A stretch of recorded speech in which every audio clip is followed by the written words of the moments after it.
Hallelujah. Praise God. Okay.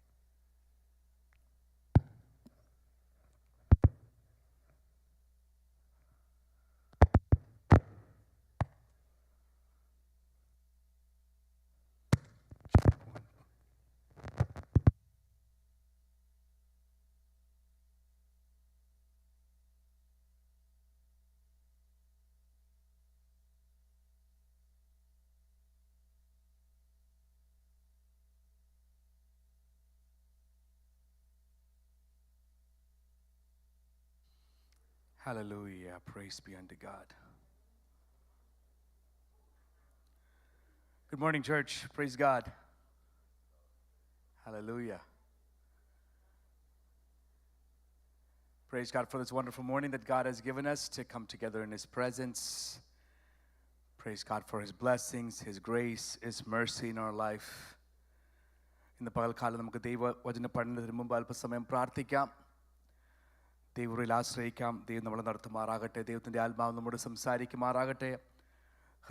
ഹൃദയത്തിൻ്റെ ഭാഷയിൽ അല്ലെങ്കിൽ ഹൃദയത്തിൻ്റെ ഉള്ളിൽ നിന്ന് ദൈവത്തെ സ്തുതിപ്പാനും ആരാധിപ്പാനും ഇന്ന് പകൽക്കാലം നമുക്ക് ഒരുമിച്ച് ആയിരിപ്പാനും ദൈവം നമ്മളെ സഹായിക്കുമാറാകട്ടെ എന്ന് ഞാൻ ആഗ്രഹിക്കുകയും പ്രാർത്ഥിക്കുകയും ചെയ്യും. നമുക്ക് ഒരുമിച്ച് പ്രാർത്ഥിക്കാം. കർത്താവിന് സ്തോത്രം. നാഥാ തിരുനാമത്തിന് സ്തോത്രം ചെയ്യുന്നു, സ്തുതിക്കുന്നു കർത്താവെ, സ്തുതിക്കുന്നു കർത്താവെ. അങ്ങേ മഹത്വപ്പെടുത്തുന്നു നാഥാ, അങ്ങേ മഹത്വപ്പെടുത്തുന്നു. Thank you, Lord Jesus. Blessed be your name. Lord, we thank you, we praise you, we thank you and praise you, we thank you and praise you. Hallelujah, hallelujah. നമ്മൾ ഒരുമിച്ച് പ്രാർത്ഥിക്കുമ്പോൾ Brother Rajan, would you please lead us in prayer?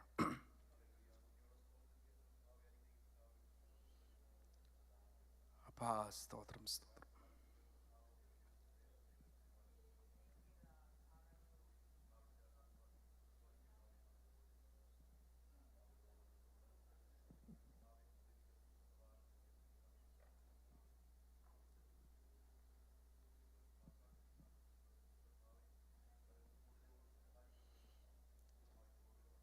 ദൈവമേ സ്തോത്രം.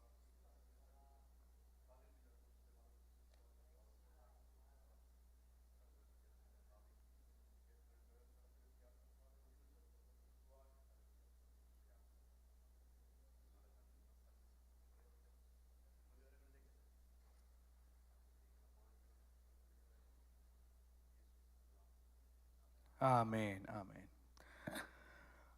നമ്മൾ കഴിഞ്ഞ ചില ആഴ്ചകളായി ചിന്തിച്ചുകൊണ്ടിരിക്കുന്ന വിഷയം അറ്റ് ദ ക്രോസ് എന്ന സീരീസിൽ if anyone is in Christ he is A new creation, old things have passed away, behold all things have become new. ഒരുവൻ ക്രിസ്തുവിലായാൽ അവൻ പുതിയ സൃഷ്ടിയാകുന്നു, പഴയത് കഴിഞ്ഞുപോയി, ഇതാ അത് പുതുതായി തീർന്നിരിക്കുന്നു എന്നുള്ള ചിന്താവിഷയം നമ്മൾ ചില ആഴ്ചകളായി ധ്യാനിച്ചുകൊണ്ടിരിക്കുന്നു, പഠിച്ചുകൊണ്ടിരിക്കുന്നു. എൻ്റെ ആഗ്രഹം ഇന്നുകൊണ്ട് അത് അവസാനിച്ചിട്ട് അടുത്ത ആഴ്ച അടുത്ത അക്ഷരത്തിലേക്ക് മാറാമെന്നാണ്. ചില ഒരു ഓർമ്മയ്ക്ക് വേണ്ടി, ഒരു റിവ്യൂവിന് വേണ്ടി നാം ക്രിസ്തുവിലായിരിക്കുന്നതിൻ്റെ പരിണത ഫലം എന്ത് നമ്മൾ ആദ്യം ചിന്തിക്കുകയുണ്ടായി. ഓർക്കുന്നുണ്ടോ? The outcome of being in Christ. നാം ക്രിസ്തുവിൽ പുതിയ സൃഷ്ടിയാകുന്നു എന്നാണ് ക്രിസ്തുവിലായിരിക്കുന്നതിൻ്റെ പരിണത ഫലം. What's the purpose of being in Christ? ക്രിസ്തുവിലായിരിക്കുന്നതിൻ്റെ ലക്ഷ്യം എന്താണ്? To be fruitful, right? To be productive, to be fruitful. That's the purpose of us being in Christ. We ask this question, how do we know that we're abiding in Him? നമ്മൾ എങ്ങനെ ദൈവത്തിൽ വസിക്കുന്നോ ഇല്ലയോ, ക്രിസ്തുവിൽ വസിക്കുന്നോ ഇല്ലയോ എന്ന് നമുക്ക് എങ്ങനെ അതൊരു ഉറപ്പാക്കാൻ സാധിക്കും? രണ്ട് കാര്യങ്ങൾ നമ്മൾ ചിന്തിച്ചു. 1 യോഹന്നാൻ 2:24 നമ്മളിങ്ങനെ വായിച്ചു, നിങ്ങൾ ആദ്യം മുതൽ കേട്ട് നിങ്ങൾ വസിക്കട്ടെ. ആദ്യം മുതൽ കേട്ട് നിങ്ങൾ വസിക്കുന്നുവെങ്കിൽ നിങ്ങൾ പുത്രനിലും പിതാവിലും വസിക്കും. Therefore let that abide in you which you heard from the beginning. If what you heard from the beginning abides in you, you will also abide in the Son and the Father. The first aspect of us abiding in Christ, the concrete evidence that you are abiding in God and God is abiding in you, comes from the fact that the Word of God and the faith that you have received still abides in you as your life progresses. രണ്ടാമതായി നമ്മൾ ചിന്തിച്ച വിഷയം 1 യോഹന്നാൻ 3:24 Whoever keeps or obeys his commandment abides in God and God in him. And by this we know that he abides in us and by the Spirit whom he has given us. അവൻ്റെ കൽപ്പനകളെ പ്രമാണിക്കുന്നവൻ അവനിലും അവൻ ഇവനിലും വസിക്കുന്നു. അവൻ നമ്മിൽ വസിക്കുന്നുവെന്ന് അവൻ നമുക്ക് തന്ന ആത്മാവിനാൽ നാം അറിയുന്നു. So the second way we know that we are abiding in Christ, the second way we have confidence that we're abiding in Christ is if there is obedience in our life to what the Lord God tells us and his commandments.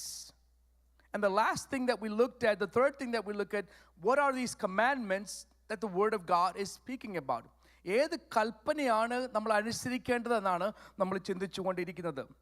1 യോഹന്നാൻ 3:23 നമ്മളിങ്ങനെ വായിച്ചു, അവൻ്റെ കൽപ്പനയോ അവൻ്റെ പുത്രനായ യേശുക്രിസ്തുവിന്റെ നാമത്തിൽ നാം വിശ്വസിക്കുകയും അവൻ നമുക്ക് കൽപ്പന തന്നതുപോലെ അന്യോന്യം സ്നേഹിക്കുകയും വേണമെന്നുള്ളത് തന്നെ. And this is his commandment, that we should believe on the name of his Son Jesus Christ and love one another as he gave us commandment. ആ വാക്യത്തിൽ നിന്നുകൊണ്ടാണ് കഴിഞ്ഞ 2-3 ആഴ്ച നമ്മൾ ചിന്തിച്ചത്, എന്തുകൊണ്ട് നമ്മൾ അന്യോന്യം സ്നേഹിക്കണം? Why should we love one another? നമ്മൾ ആദ്യം ചിന്തിച്ച വിഷയം, love is the evidence that God is our Father and we have sonship. സ്നേഹമുണ്ടെങ്കിൽ അതാണ് തെളിവ്. ഏതിൻ്റെ? ദൈവം നമ്മുടെ പിതാവെന്നും നമുക്കൊരു പുത്രത്വം എന്ന ഒരു പദവിയുമുണ്ടെന്നുള്ളത് ലോകത്തെയും നമ്മളെയും ഉറപ്പാക്കി വെളിപ്പെടുത്തുന്ന വിഷയമാണ് ദൈവസ്നേഹം, നമ്മളിലുള്ള സ്നേഹം. രണ്ടാമത് നമ്മൾ വായിച്ച വാക്യം, everyone who loves is born of God and knows God.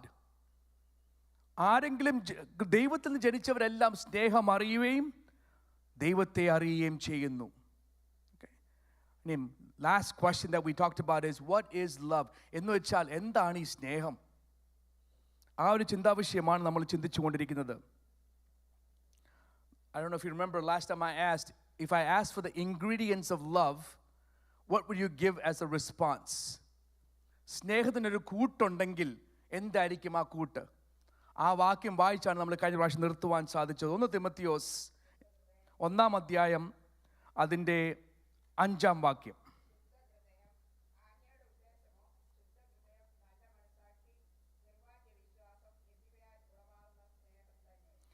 സ്നേഹം എന്താണെന്ന് ചോദിച്ചാൽ, if you ask what love is from a biblical perspective, love is made up of these 3 ingredients, or love comes from these 3 ingredients. One, it says it comes from a pure heart.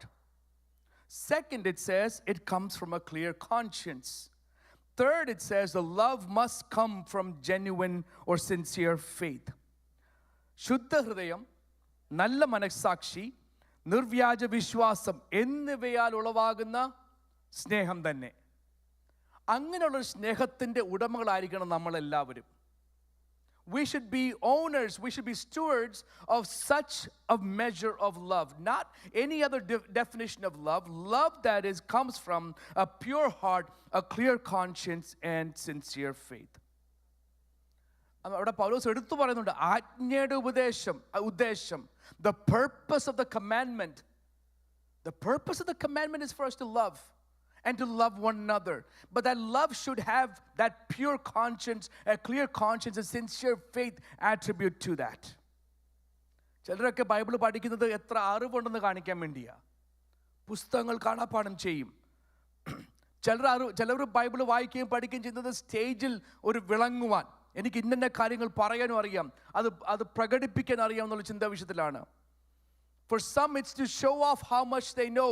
That's why they memorize the Bible. That's why they read and learn the Bible. They want to debate people and defeat them in arguments. പക്ഷെ പൗലോസ് എടുത്തു പറഞ്ഞു, ഈ ആജ്ഞയുടെ ഉദ്ദേശം, ദൈവവചനത്തിൻ്റെ ഉദ്ദേശം നിങ്ങളുടെ അറിവ് കാണിക്കാനോ നിങ്ങളുടെ അറിവിനെ വർദ്ധിപ്പിക്കാനോ അല്ല. ഈ വചനം നിങ്ങളുടെ ഉള്ളിൽ ഉണ്ടെങ്കിൽ, ഈ ആജ്ഞ നിങ്ങൾ അനുസരിക്കുന്നെങ്കിൽ നിങ്ങൾക്ക് യഥാർത്ഥ സ്നേഹമുണ്ടാകും. True love will happen if this commandment truly resides in you. It's not to show off your expertise. ഒന്നാമത്തെ കൂട്ട്, the first ingredient, the love that comes from a pure heart. ശുദ്ധ ഹൃദയത്തിൽ നിന്ന് ഉളവാകുന്ന സ്നേഹം. What does that mean? A pure heart is something that signifies moral integrity, sincerity before God. In biblical terms, the heart is the center of one's being, thoughts, emotions, and will. ദൈവവചന അടിസ്ഥാനത്തിൽ നമ്മൾ ചിന്തിക്കുമ്പോൾ ഹൃദയം എന്ന് നമ്മൾ പറയുന്ന വിഷയം, അവിടെയാണ് നമ്മുടെ വികാരങ്ങളും നമ്മുടെ ചിന്തകളും നമ്മുടെ എല്ലാ നമ്മുടെ ഉൾക്കാഴ്ചകളും എല്ലാം ഉത്ഭവിക്കുന്ന അവിടെ ആ ഒരു അവയവത്തിൽ. നമ്മൾ ചിന്തിക്കുന്ന അവയവമല്ല ഹൃദയം എന്ന ചിന്താ വിഷയം. അങ്ങനെയാണെങ്കിൽ അവിടെ ശുദ്ധമായിരിക്കുമ്പോൾ ഉളവാകുന്ന സ്നേഹമാണ് യഥാർത്ഥ സ്നേഹം.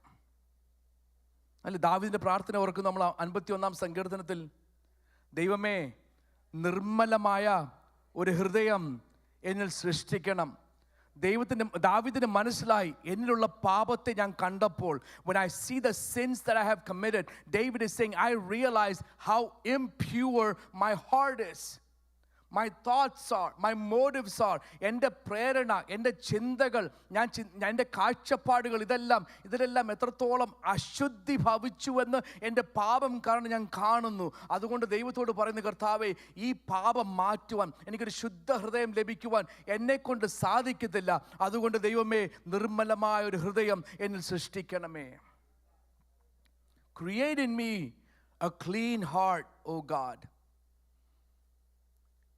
David realized that his love for God and love for the people of God that God has created has been compromised as fleshly desires took over his life. ജഡിക ആഗ്രഹങ്ങളും അഭിലാഷങ്ങളും ദാവീദിന്റെ ജീവിതത്തെ കയ്യേറ്റം ചെയ്തപ്പോൾ ദാവീദിന് മനസ്സിലായി, ദൈവത്തോടുള്ള സ്നേഹവും മനുഷ്യരോടുള്ള സ്നേഹവും എന്നിൽ നിന്ന് ഒരു വിട്ടുവീഴ്ചയുണ്ടായി. ആ വിട്ടുവീഴ്ച ഉണ്ടായപ്പോൾ അപ്പോഴാണ് ദാവീദ് പ്രാർത്ഥിക്കുന്നത്, ദൈവമേ നിർമ്മലമായ ഒരു ഹൃദയം എന്നിൽ സൃഷ്ടിക്കണമേ എന്ന്.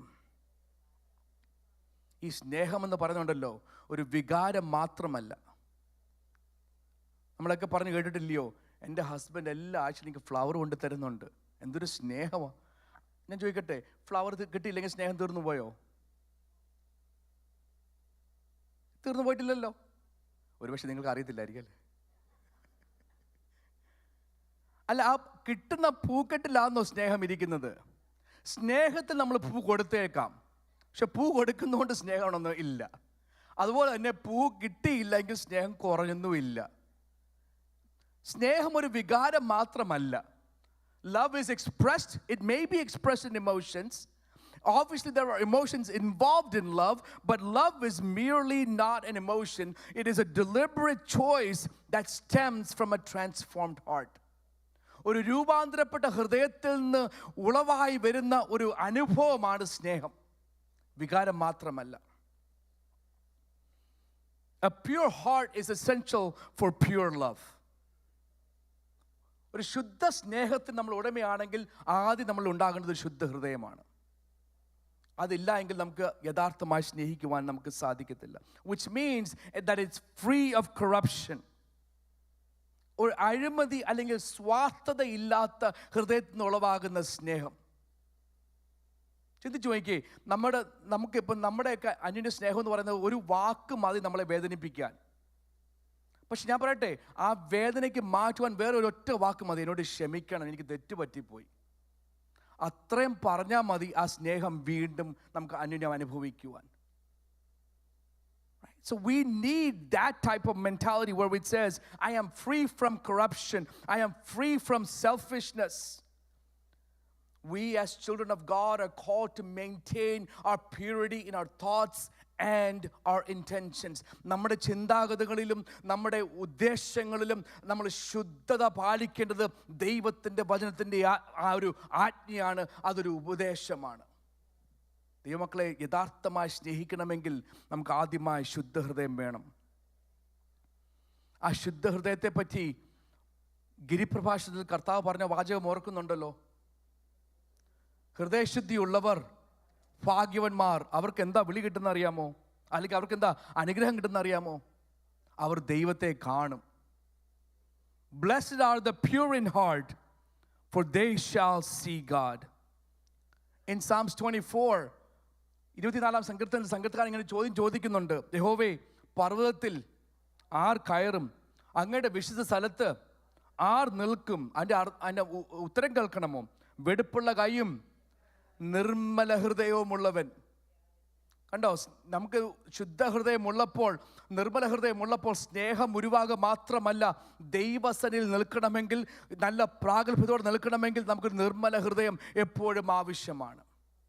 We must have, it says in Psalms 23, one who has a clean hands and one who has a pure heart. He is the one who is able to stand in the presence of God.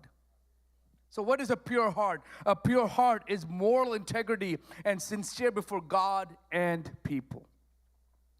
രണ്ടാമത്തെ കൂട്ട്,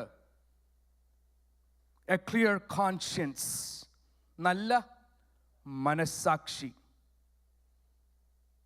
ഇവിടെയാണ് പലപ്പോഴും നമ്മുടെയൊക്കെ ജീവിതത്തിൽ, നമ്മുടെ എന്ന് പറയുമ്പോൾ നമ്മുടെ ഈ സഭയിലല്ല, ക്രിസ്തീയ ഗോളത്ത് അല്ലെങ്കിൽ പെന്തക്കോസ്ത് ഗോളത്തിൽ അനുഭവിച്ചിരിക്കുന്ന ഒരു കാര്യം എന്ന് പറഞ്ഞാൽ, ഒരു കാര്യമല്ല, ഒരു ചിന്താവിഷയം എന്ന് പറഞ്ഞാൽ മനസ്സാക്ഷിക്ക് ഒരു ചോർച്ച വന്നിട്ടുണ്ട്.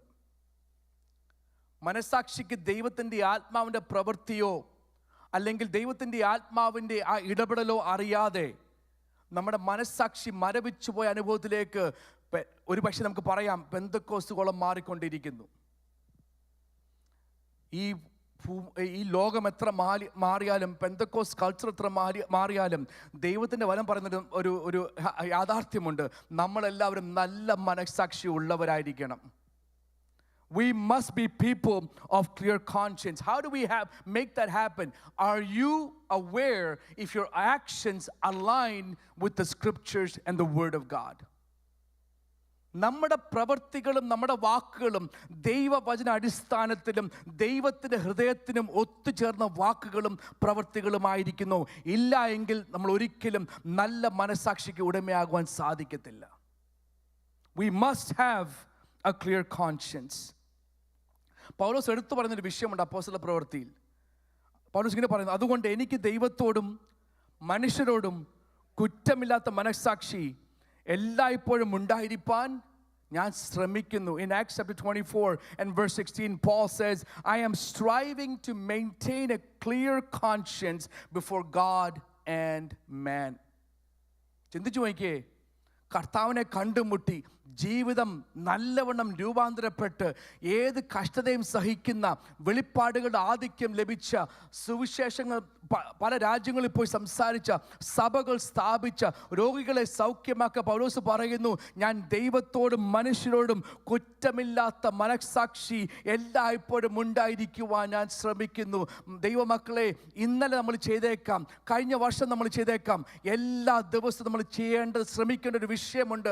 ദൈവത്തിൻ്റെ മുൻപാകെയും മനുഷ്യരുടെ മുൻപാകെയും ഞാൻ നല്ല മനസ്സാക്ഷി സൂക്ഷിപ്പാൻ അതെൻ്റെ കടമയാണ്. It is my responsibility individually to work hard to maintain my clear conscience before God and before all of you. That is my responsibility, and we should take that very seriously. It is a continuous effort. അത് തുടർന്നുകൊണ്ടിരിക്കണം. ആ ശ്രമം, ആ പ്രവൃത്തി, ആ ചിന്താഗതി, ആ ആഗ്രഹം നമ്മൾ തുടർന്നുകൊണ്ടിരിക്കണം. എന്ത്? ദൈവമേ, അങ്ങയുടെ മുൻപാകെയും എൻ്റെ സഹോദരങ്ങളുടെ മുൻപാകെയും നല്ല മനസ്സാക്ഷി കാക്കുവാൻ എന്നെ കർത്താവ് ബലപ്പെടുത്തണം. A clear conscience means that we have spiritual confidence in what God has done in our life, especially in ministry. A clear conscience is extremely important. നമ്മൾ എന്തെങ്കിലും ശുശ്രൂഷ ചെയ്യുന്നെങ്കിൽ നമ്മൾ ഓർക്കണം, നല്ല മനസ്സാക്ഷി ഇല്ലാതെ നമ്മൾ ഒരിക്കലും ശുശ്രൂഷ ചെയ്യല്ല. ഞാൻ എൻ്റെ അനുഭവത്തിൽ ഞാൻ പറയാം, പലപ്പോഴും എൻ്റെ പിതാവും മാതാവും സഹിച്ച അത് കാണുമ്പോഴും ഞാൻ ശുശ്രൂഷയിൽ അയച്ച് ലഭിച്ച ചില സമീപനങ്ങളും ഓർക്കുമ്പോൾ ഒത്തിരി വേദനിക്കും കേട്ടോ, ഒത്തിരി വേദനിക്കും. പക്ഷെ ഞാൻ ദൈവത്തോട് പറയും, കർത്താവ്, എത്ര വേദനിച്ചാലും ഒരു കയ്പിൻ്റെ വേര് മുളയ്ക്കരുത്. കാരണം പിറ്റേ ദിവസം ഇവിടെ ഒന്ന് ശുശ്രൂഷിക്കേണ്ടത് ഞാനാ, ഇവിടെ ഒന്ന് ബൈബിളോട് നിൽക്കേണ്ടത് ഞാനാ. പറയും, കർത്താവേ, എന്നെ എത്ര ആൾക്കാർ എന്നെ വേദനിപ്പിച്ചാലും ദൈവമേ കയ്പുണ്ടാകുവാൻ ഇടവരുത്. കയ്പില്ല എങ്കിൽ എനിക്ക് പ്രാഗൽഭ്യത്തോട് പറയാൻ സാധിക്കും, എനിക്ക് നല്ല മനസ്സാക്ഷിയോടെ നിങ്ങളുടെ മുഖത്തെയൊക്കെ നോക്കുവാൻ സാധിക്കുമെന്ന്. In ministry, especially, it is important that we keep a clear conscience. പക്ഷെ പാസ്റ്റേഴ്സിനെ മാത്രം മാറ്റി നിർത്തല്. ദൈവം കൂടെ ഞാൻ പറയട്ടെ, ഒരു സഭയിലായിരിക്കുന്ന എല്ലാ വ്യക്തികളും നമ്മൾ അറിഞ്ഞിരിക്കേണ്ടത് നമുക്ക് അന്യോന്യം നല്ല മനസ്സാക്ഷി സൂക്ഷിക്കേണ്ടവരാണ്. അങ്ങനെ ചെയ്താലുണ്ടല്ലോ നമ്മുടെ ഐക്യതയ്ക്ക് ഒരിക്കലും ഒരു പുലർച്ച ഉണ്ടാകത്തില്ല.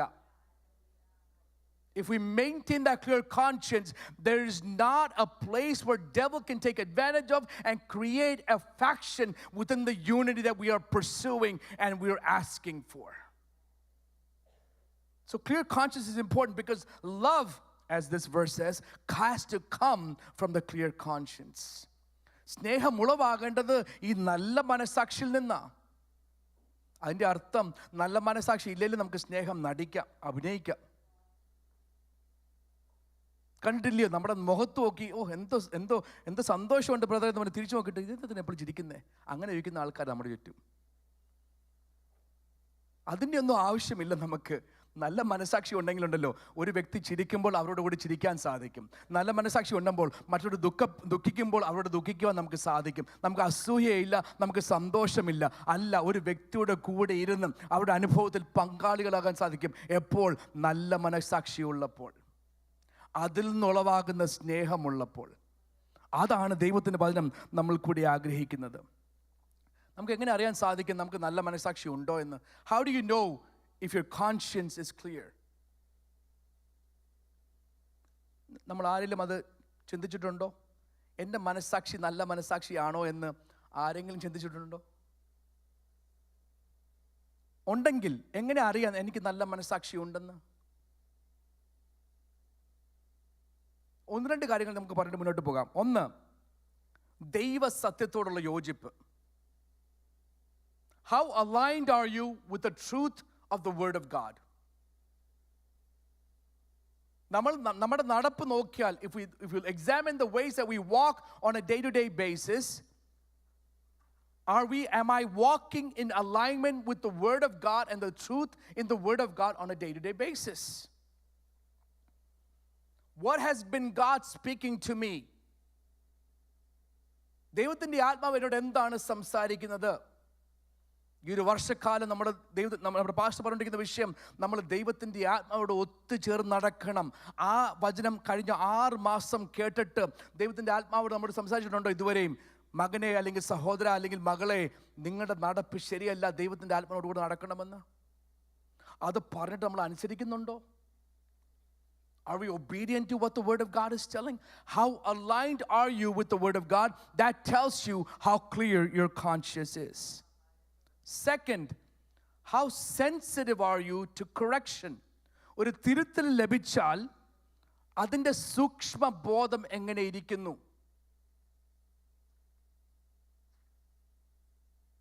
തിരുത്തൽ നമുക്ക് ആർക്കും അധികം പേർക്കും ഇഷ്ടമില്ലാത്തൊരു വിഷയമാണ്. Many of us, probably most of us, don't like to be corrected. വേറെ ഒന്നും നോക്കണം, നമ്മുടെ വീട്ടിൽ നോക്കിയാൽ മതി. പിള്ളേരോട് നമ്മൾ പറഞ്ഞാലോ, നമ്മളോട് മക്കളോട് പറയാം, മോനെ അങ്ങനല്ല ചെയ്യേണ്ടത്, അതൊന്ന് ചെയ്യ്, ഇതൊന്ന് ക്ലീൻ ആക്ക്. അത് പറയുമ്പോഴത്തെ അവരുടെ മുഖഭാവം മാറും. പക്ഷെ ഒരു സഭയിലുമുണ്ടല്ലോ നമുക്കൊരു ഈ ഒരു സൂക്ഷ്മബോധം ഉണ്ടായിരിക്കണം. ഒരു ദൈവത്തിൻ്റെ ദാസൻ ആത്മനിയോഗത്തിൽ അഭിഷേകത്തിൽ നമ്മളോട് പറയുന്നു, സഹോദര ഇന്ന പറഞ്ഞ വിഷയം തെറ്റ്, ആ വാക്ക് തെറ്റ്, അത് അംഗീകരിക്കാൻ ഒരു മനോഭാവം ഉണ്ടെങ്കിൽ നമുക്ക് നല്ല മനസാക്ഷി ഉണ്ടാകും. പക്ഷെ പലപ്പോഴും നമുക്ക് ന്യായീകരിക്കാൻ എളുപ്പമാണ്. Right? It's easy for us to defend our action and justify our action. But if you have a clear conscience, if you want a clear conscience, you must have a sensitivity to being corrected by the Lord God and the servants that He puts in our life. കർത്താവ് നമ്മളോട് ചെയ്യുന്നതും കർത്താവിനാൽ നിയോഗിക്കപ്പെട്ട ദൈവദാസന്മാർ നമ്മൾ സംസാരിക്കുന്ന വചനങ്ങളും ഉപദേശങ്ങളും അത് അനുസരിച്ച് തിരുത്തുവാനുള്ള മനോഭാവം ഉണ്ടെങ്കിൽ നമുക്ക് നല്ല മനസാക്ഷി ഉണ്ടാകുവാൻ സാധിക്കും. When correction comes, a tender heart will always be prompted to repentance.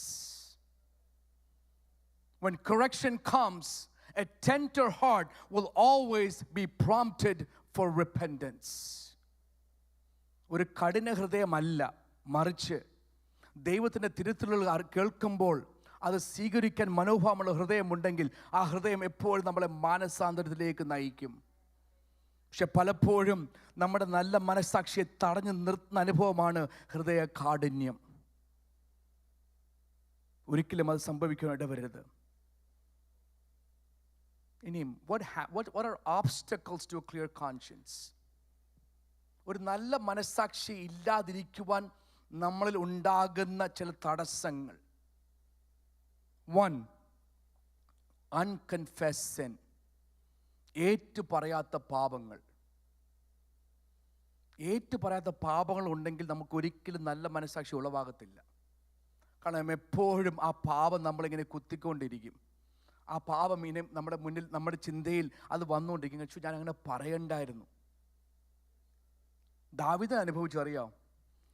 32-ാം സങ്കീർത്തനം ദാവീദ് പറഞ്ഞു, ഞാൻ മിണ്ടാതിരുന്നപ്പോൾ നിത്യമായ ഞരക്കത്താൽ എൻ്റെ അസ്ഥികൾ ക്ഷയിച്ചു പോയി. ഞാൻ എൻ്റെ പാപം നിന്നോട് അറിയിച്ചു. അന്നേരം ആദ്യം ദാവീദ് പറയുന്നു, ഞാൻ മിണ്ടാതെ ഇരുന്നു, ഞാൻ പാപം ഏറ്റു പറയേണ്ടതായിരുന്നു, ഞാൻ പാപം മറച്ചു വെച്ചു, അതങ്ങ് പൊയ്ക്കോളും ചിന്തിച്ച് ഞാൻ വെച്ചുകൊണ്ടിരുന്നു. പക്ഷേ അവിടെയല്ല, ഞാൻ മിണ്ടാതെ ഇരുന്നപ്പോൾ നിത്യമായ ഞരക്കത്താൽ എൻ്റെ അസ്ഥികൾ ക്ഷയിച്ചു. ദൈവമക്കളെ, പാപത്തിൻ്റെ ആ കാഠിന്യം നമ്മൾ നോക്കണം കേട്ടോ.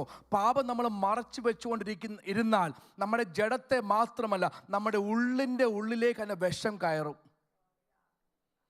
The poison that is sin will, if you do not confess, the impacts of it will go deep into your bones.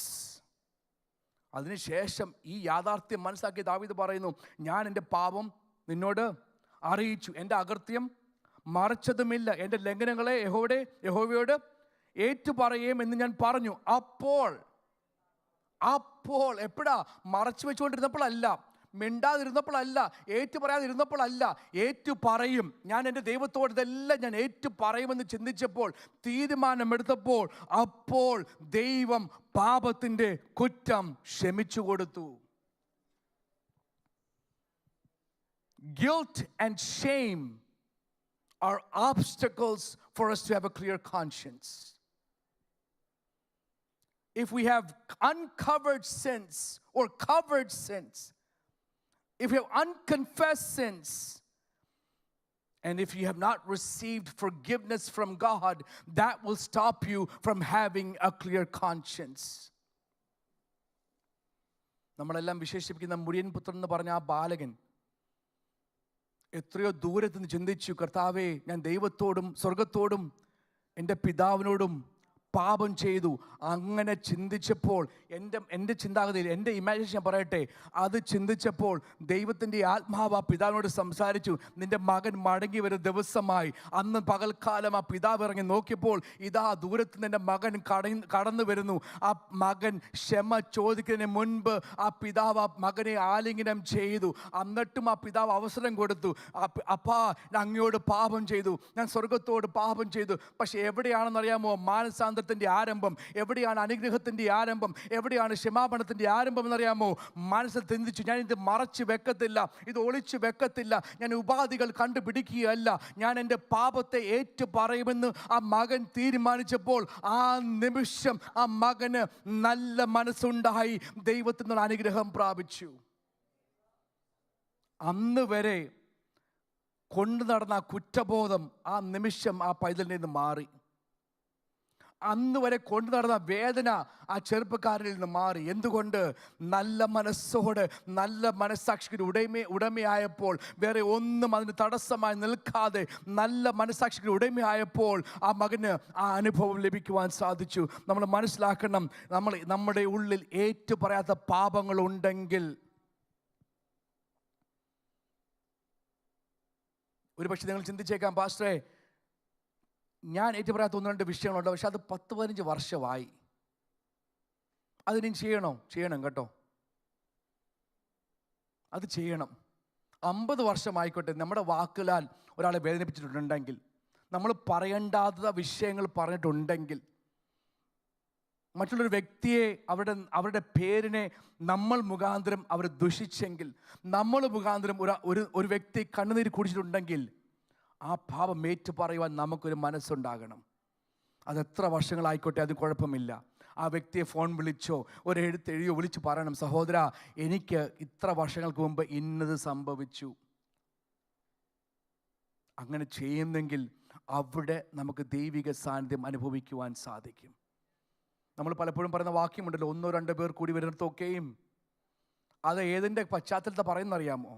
ഡിസിപ്ലിൻ്റെ പശ്ചാത്തലത്തില്ല, ക്ഷമാപണത്തിൻ്റെ പശ്ചാത്തലത്തില്ല, ഒത്തുചേർപ്പിൻ്റെ പശ്ചാത്തലത്തിലാണ് അവിടെ പറയുന്നത്. 1-2 പേർ ഒരുമിച്ച് കൂടിയാൽ. ദൈവമക്കളെ, ഞാൻ പറഞ്ഞതിൻ്റെ വിഷയം ഒരുപക്ഷെ നിങ്ങളും ആ വ്യക്തി മാത്രം ഫോണിൽ സംസാരിക്കുമ്പോൾ, നിങ്ങൾ 2 പേർ ആ ഫോണിൽ സംസാരിക്കുമ്പോൾ അവിടെ ദൈവം വരും. കാരണം നിങ്ങൾക്ക് നല്ല മനസ്സാക്ഷി ഉടമയാകുവാൻ കർത്താവ് അവിടെ പ്രവർത്തിക്കും. ഒന്നാമതായി നിൽക്കുന്ന തടസ്സം ഏറ്റുപറയാത്ത പാപം. The first obstacle to for us not to have a clear conscience is unconfessed sins. The second obstacle is legalism. We put legalistic standards, meaning man-made rules that we use to hold people under our control, under some context. അങ്ങനെ വരുമ്പോൾ എന്തെന്നറിയാമോ? നമ്മളിൽ ഉള്ളിൽ എന്തോ ഒരു I am better, I am superior, I follow all these rituals, I follow all these man made rules. ഇപ്പോഴൊക്കെ അധികം കാണാറില്ല, ഞാൻ ഉൾപ്പെടെ. പക്ഷേ പണ്ടൊക്കെ വെള്ള ഷർട്ട് ഇല്ലായിരുന്നെങ്കിൽ സ്റ്റേജേ കിട്ടത്തില്ലായിരുന്നു. വെള്ള ഷർട്ട് ഇല്ലായിരുന്നെങ്കിൽ സഭാ ഹാളിൽ പോലും പലപ്പോഴും ആൾക്കാർ കയറാതെ പോയിട്ടുണ്ട്. അതിൽ തെറ്റോ ശരിയെന്നല്ല ചിന്തിക്കുന്ന വിഷയം. ഞാൻ പറയും, ചിലപ്പോഴൊക്കെ ഉണ്ടല്ലോ നമ്മൾ മാനസികമായി ഉണ്ടാക്കുന്ന നിയമങ്ങൾ കാരണം ആൾക്കാർക്ക് നല്ല മനസ്സാക്ഷി നഷ്ടപ്പെട്ടു പോകും. Legalistic standards. Third, A hardened heart. മൂന്നാമതായി നമ്മൾ ചിന്തിക്കേണ്ട വിഷയം ഒരു കഠിന ഹൃദയം. A hardened heart will be an obstacle to a clear conscience. 1 തീമോഥെയോസ് 4:2 പൗലോസ് ഇങ്ങനെ പറയുന്നു, അവർ സ്വന്തം മനസാക്ഷിയിൽ ചൂട് വെച്ചവരായി. അവരോട് ചോദിച്ചാൽ പറയും എനിക്ക് നല്ല മനസാക്ഷി എന്ന് പറയും. പക്ഷെ കുഴപ്പമെന്നറിയാമോ? അത് ദൈവത്താൽ ലഭിക്കുന്ന മനസാക്ഷി അല്ല, ദൈവത്തിൻ്റെ ആത്മാവിനാൽ രൂപാന്തരപ്പെട്ട മനസാക്ഷി അല്ല, പക്ഷേ അവരുടെ സ്വന്തം മനസാക്ഷി. ഒരു ഉദാഹരണം പറഞ്ഞാൽ, ഇപ്പം നമ്മൾ 2-3 പേര് ഇങ്ങോട്ട് കയറി വരും, പറയും ഇവിടെ നല്ല വെയിലാണ് വെളിയിൽ. പക്ഷെ ഒരു വ്യക്തിട്ട് പറയുമോ ഇല്ല നല്ല മഴയാണ്. നമ്മളെല്ലാം നോക്കടാ, ഒരു മഴയും ഇല്ലല്ലോ, നിങ്ങൾ എന്തോ ഈ പറയുന്നത്? അവർ പറയും നിങ്ങളെല്ലാം പറയുന്നത് തെറ്റ്, ഞാൻ പറയുന്നത് ശരി. എൻ്റെ മനസാക്ഷി പറയുന്നത് മഴയാണെന്ന്. എത്ര തെളിവ് കൊടുത്താലും അവർ സമ്മതിക്കത്തില്ല അത് മഴയല്ല എന്ന്. ഇതുപോലെ ചില കാര്യങ്ങൾ എടുത്തിട്ട് അവരുടെ വശം എന്തോ അത് മാത്രം സത്യമെന്ന് വാദിക്കുന്ന, വേറെ ഒരൊറ്റ ചിന്താഗതികളും ചിന്തിക്കാത്ത, അംഗീകരിക്കാത്ത ചില വ്യക്തികളുണ്ട്, ചില ആശയങ്ങളുണ്ട്. ആ ആശയത്തിൽ, ഞാനിപ്പം ട്രംപിൻ്റെ പേര് പറഞ്ഞാൽ അങ്ങനെ സംഭവിക്കും ഒരു പക്ഷേ, അല്ലേ? 10 പേര് ട്രംപിന് കൂടെ നിൽക്കും, 10 പേര് ട്രംപിന് എതിരായിട്ട് നിൽക്കും. ഇനിയും എത്ര തെളിവ് ഒരു നടുക്കൊരു വ്യക്തി നിന്ന് എത്ര തെളിവ് രണ്ടും കാണിച്ചാലും ഒരു സൈഡ് പറയും ഇല്ല അദ്ദേഹം ചീത്ത മനുഷ്യൻ, മറ്റു സൈഡ് പറയും അദ്ദേഹം നല്ല മനുഷ്യൻ. ഇതാണ് സ്വന്തം മനസ്സാക്ഷിയുടെ ചൂട്. നമ്മൾ പറയുന്നത് ശരി. പണ്ടത്തെ ഒരു വാക്യത്തിൽ പറഞ്ഞാൽ നമ്മൾ പിടിച്ച മുയലിന് 3 കൊമ്പ് 4 കൊമ്പ് 6 കൊമ്പ് എത്രയാണെന്ന് ആർക്കറിയാം? ആ ഒരു ചിന്താഗതിയാണ് ഈ സ്വന്തം മനസ്സാക്ഷി ചൂട് വെക്കുക. A hardened heart, a seared conscience. ചിന്തിക്കണം, നമുക്ക് ഹൃദയത്തിന് കാഠിന്യം ഉണ്ടെങ്കിൽ ഒരിക്കൽ പോലും നമുക്കൊരു നല്ല മനസ്സാക്ഷിക്ക് ഉടമയാകുവാൻ സാധിക്കത്തില്ല.